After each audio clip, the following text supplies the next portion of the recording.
Today's class is pronunciation class.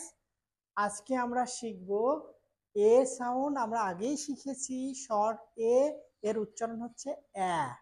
Short এর উচ্চারণ অ্যা। কখন শর্ট এ হবে?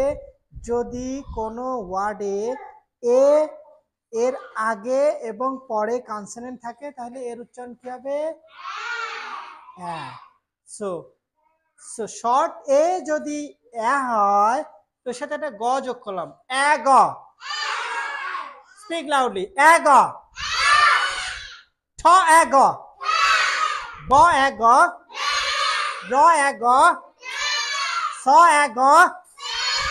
ন অ্যা গ। ল অ্যা গ। ওয়া অ্যা গ। ওয়া অ্যা গ, ওয়াগ। জ অ্যা গ। ম অ্যা গ। হ্যাভ ইউ বুঝতে পারছেন? Bilingual Learning Center, BLC, Bogura.